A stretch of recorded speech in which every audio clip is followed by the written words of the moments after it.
Welcome to Siquijor. Mao dinhi ang port diri sa Siquijor o ang gitawag na Pantalan. Pag-abot pa lang gyud nako sa Siquijor port, kabalo nako nga nindot nga bakasyon ni. Paglakaw namo padlong sa exit kung asa naglinya ang mga tricycle. Padulong sa San Juan, Siquijor kay mga 20 to 15 minutes pamanggod ni siya gikan sa port padulong sa San Juan, Siquijor. Nakabantay mi nga medyo may kamahalan ang pangayo nila sa plite. Mauto nga nagdiskarte mi nga mag-jeepney na lang mi. Mas barato ra gyud ang plite ug mas ma-feel namo ang tinod nga biyaheng Daghan kayo isla. Nag-ata nga mga tricycle dito nga andam hatod paingon sa San Juan, Siquijor apan kay nagtipid man mi sa budget para mas daghan pa mi og masuruyan.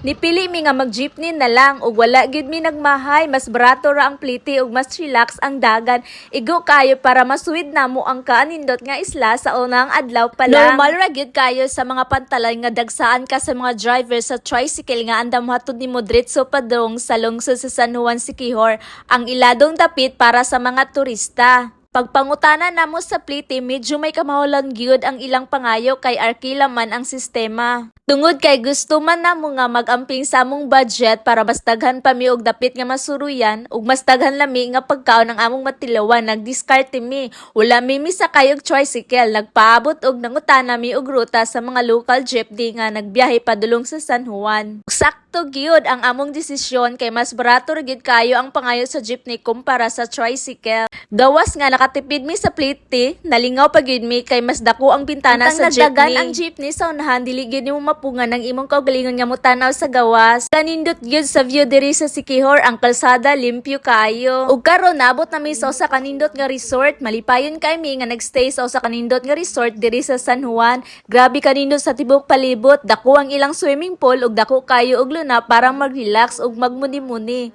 Mao ni ang saktong kahulugan sa island life.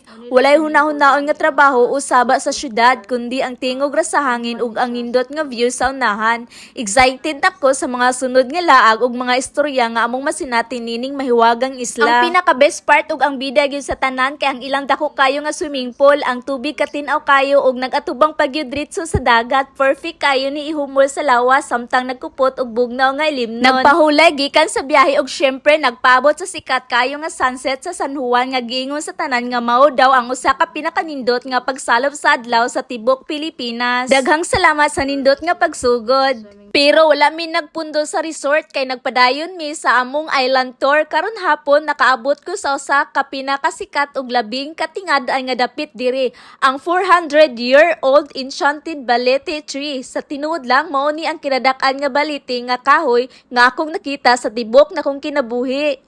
Pero ang pinaka-unique gyud sa tanan kay ang ilalom niini adunay natural nga tubig o tubod nga tinaw kayo nga nag-agos gikan sa ilalom sa mga gamot sa balete ug dagsang kayo ang mga isda nga naglangoy-langoy dinhi. Syempre, dili gyud nako palabyon ang higayon mao nga nilingkod ko sa kilid ug akong gipapaak akong tiil sa mga isda. Sa sinugdanan, napakakurat kay talagsaon kayo sa paminaw. Pero pagkataod-taod, nindot ug relax na kayo sa pamati, mura gyud ka og gi-massage human sa taas nga biyahe. Grabe gyud kayo sa kadaghan sa tawo diri, halos walay lutsanan ang mga lingkuranan sa kilid sa tubod.